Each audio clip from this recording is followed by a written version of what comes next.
Hello, class, and welcome to our video for the readings on Class 2 for Week 11 about arguments of definition and what your email metadata told the NSA about you.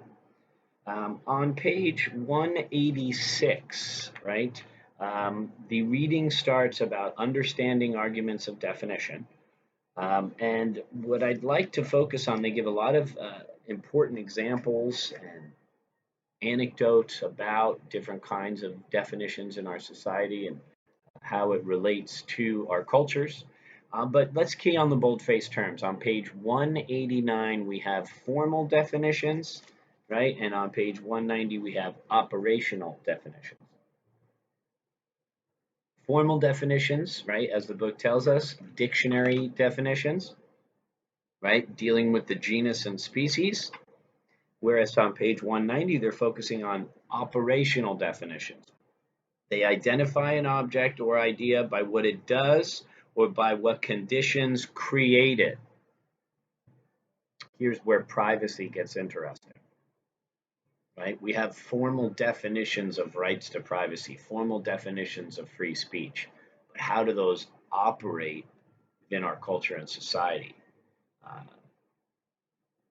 again, think about the relation to modern times and face coverings and things like that with the COVID-19. Is that a violation of free speech?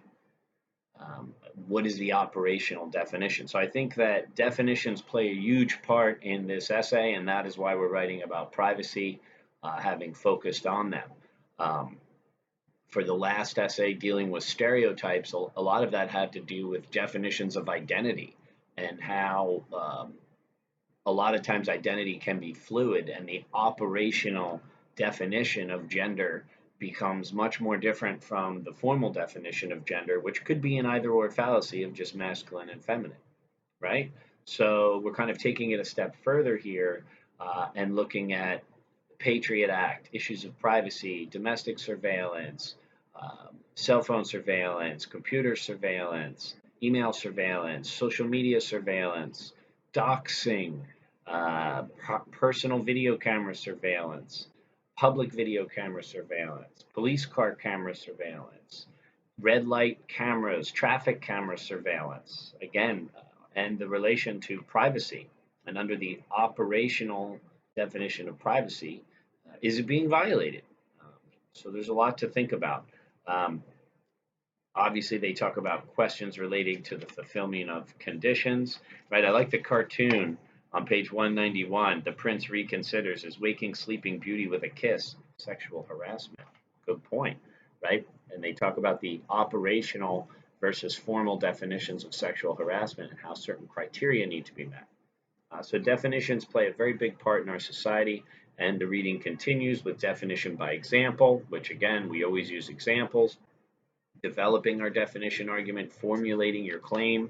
Make sure you formulate your claim about privacy on 193. Follow the guidelines. It's very clear, very helpful. Page 194 then talks about creating the argument and using definition and defining by examples to help structure your claims, reasons, and warrants. Remember, it comes back to Toulmin's strategy and Toulmin argument. If you want to refresh, pages 130 outlines Toulmin argument. You've got the claim, the reason, the warrant is the link between the claim and the reason, and then you've got your qualifiers. To once again go back to Kathy Freston's argument, the claim, people should eat less meat. The reason, because it's bad for the environment. The warrant, we should not do things that are bad for the environment. We should care about the environment. The qualifier, less meat. She doesn't say become completely vegetarian. So remember, qualifiers are words that put limits on claims, and warrants provide the link between the claim and the reason. Okay, so crafting definitions, right? Matching your claims to definitions.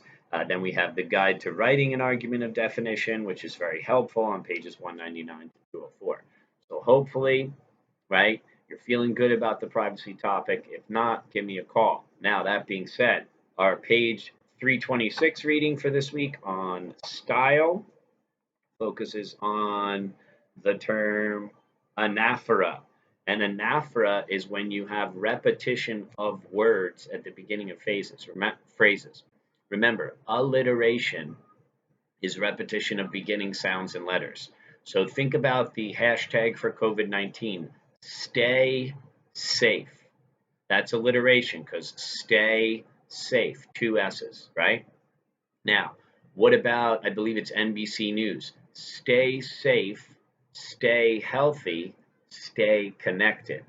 All three of those phrases start with the word stay because they're emphasizing stay at home, right? And by staying at home, you're going to stay safe, stay healthy, and stay connected through NBC News.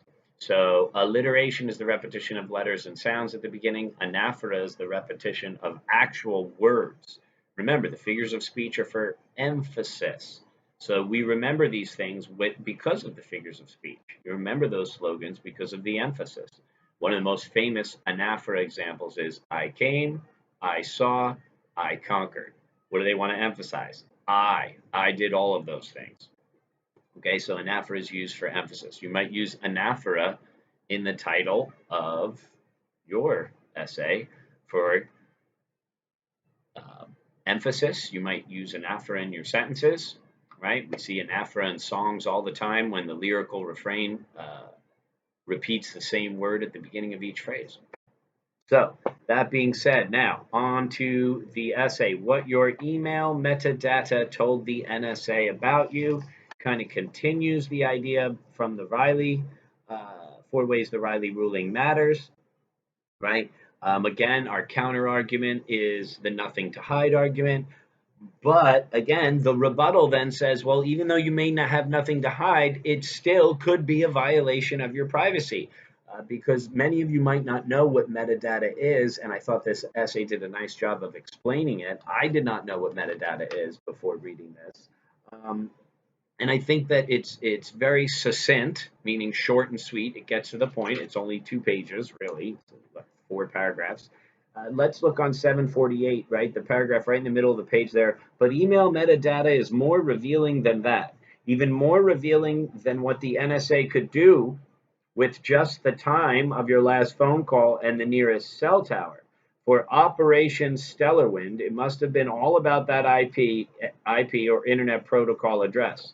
Hell, it'd be easy enough for your grandma to geolocate both parties from a couple of IPs.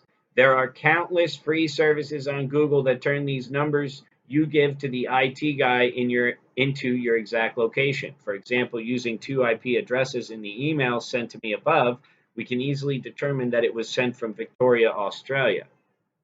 Seeing your IP logs and especially feeding them through sophisticated analytic tools is a way of getting inside your head that's in many ways on par with reading your diary. What an analogy on the top of 749 by Julian Sanchez. So this is the deal. Remember in my earlier video, I talked about when your author quotes someone and you want to cite them quoting someone else?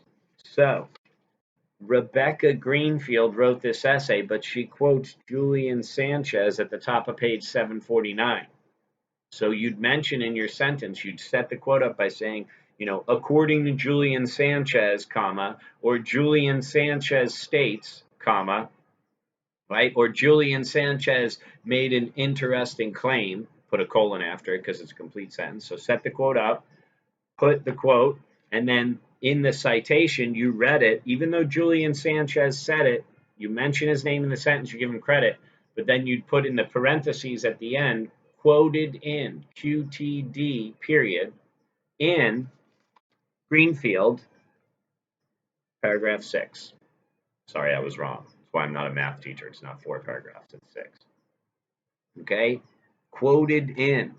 And your example of how to do that in the book, right, as I said in the earlier video, comes on page 470, an indirect source, number 13. So when you know the author's name, like it says for number 16, you use the author's last name, comma, and the abbreviation paragraph, as it says number 16, page 470 to 471. If you don't, if it's a quote within a quote, you use QTD in, right? Indirect source number 13, page 470. And if for some reason your source does not have an author listed, only a title, cite by the title in quotes and then a comma and then the paragraph number, like they do for number 6, page 468 under unknown author. Okay, so hopefully everybody is feeling confident about what they need to do for their in-text citations. If you have any questions about that or any of this week's readings after watching these videos, ring a ding ding, and I would be happy to answer them. Okay, write with confidence, and let's finish the semester strong. We've got 2 more essays, and hopefully everybody's feeling better about format and citations and all that after the feedback you got from me from academic argument number 1 and academic argument number 2. More to come. Thank you for your patience. Thank you for your understanding. And thank you for watching.